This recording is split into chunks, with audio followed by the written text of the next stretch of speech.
Banui thu thang boina ha san za chum chuma kunin pathinin e chum khanovin ahine thua kitil kho thine la denga dam nai pe jeben phat pai pe ba pa pathin thang ban nan nang corona virus je hin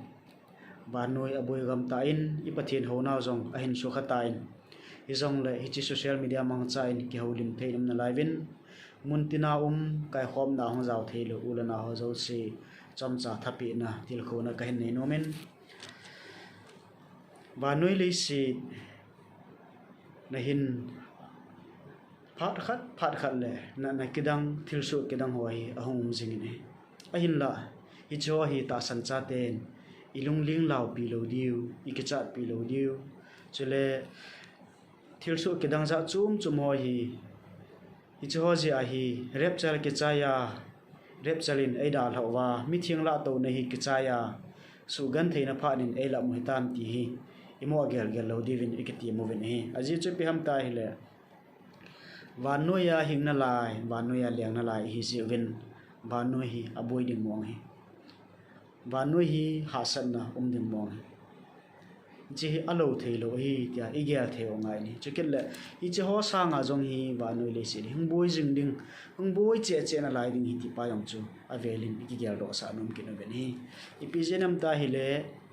pathinin mihim anasima thilzo se sim cha chon a phat le a hoi le ti wang chon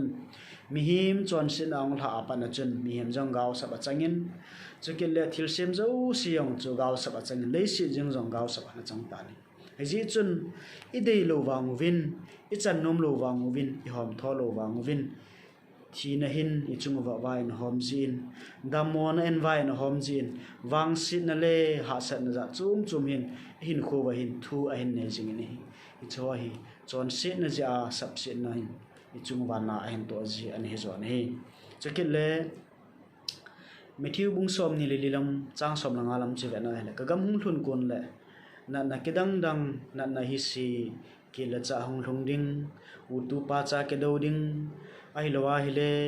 ngai lu nong la sam ding mi hi ma ke ngai lu ding kiti ho mi him ke chang ngai lu na hum ding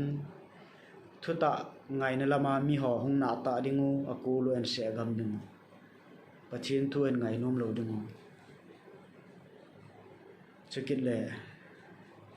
mi him ho hi ki ho champi mo he la hum ding to jang hi bible anum so ke hetan hi ji chun hi tabang thil hong su pha le hin hi chi thil so ho zo hin I bible wa ki sei ho zo hi thu ta hi dan ata hi dan phot sin na ain ne hi ji chun ta san cha te hin lungling lawa mo te za ding hi lovin bible in ana sei pa hi tu nia hungui lung hi itiwa pathi ni thangwa zo divin ulena ho zo se timna ka hin nei no mo ven hi chale tu ni ko in chamcha pathin to evet khom dewa kahin dei sa chu ifisi mi te hinga so cha pol le khathon na bunga chang som lugup na chu ana velew han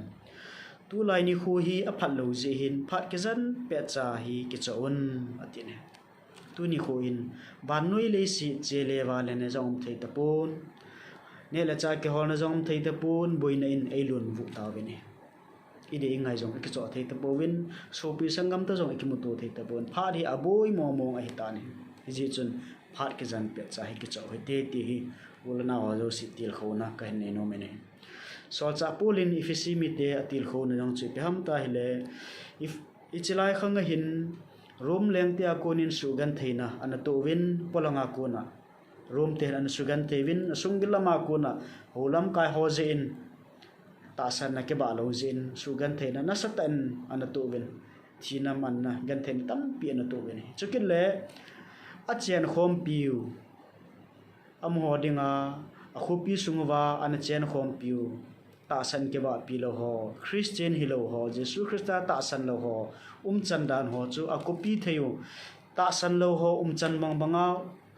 num na ta san lo ho ne la cha ta san lo ho hin khuman banga hin khuman nom na lung thim pai ani thewa ata sanawa kunai pul hla thei hi jiu chun sorcha pul hin na satan til kho na le gi sarna anane ni nang ho muthimla ko na khuwa mo sa ne win hi chun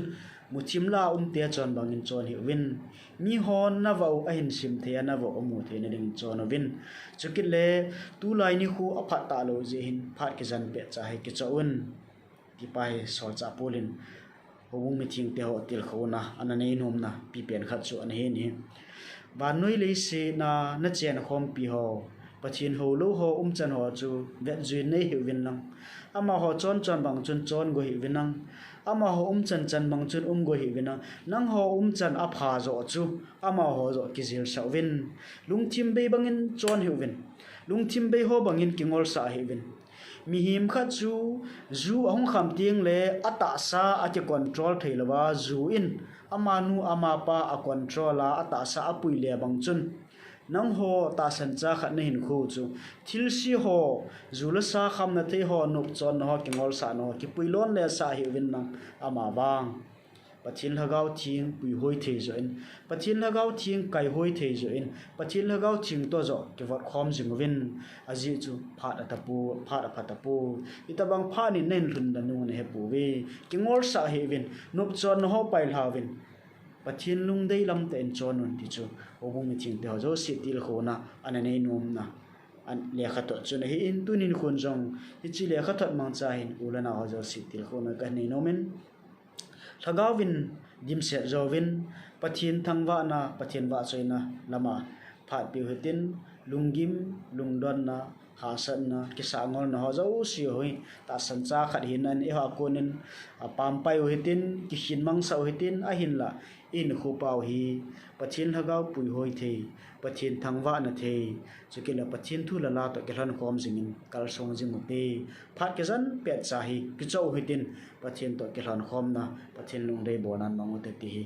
ulana zo si til khona kan nei no mahin pathinin na na cheu im na chewa phat thei bo hanang ama lung dei banga chon na ama lung dei banga kal son theina ta san cha khat hi na dola ta san cha khat banga Christian di ta khat banga kal sep jing thein pathinin phat thei bo tu hanang na bon chawin chamna le lungmon na pakai Jesu Christa ko na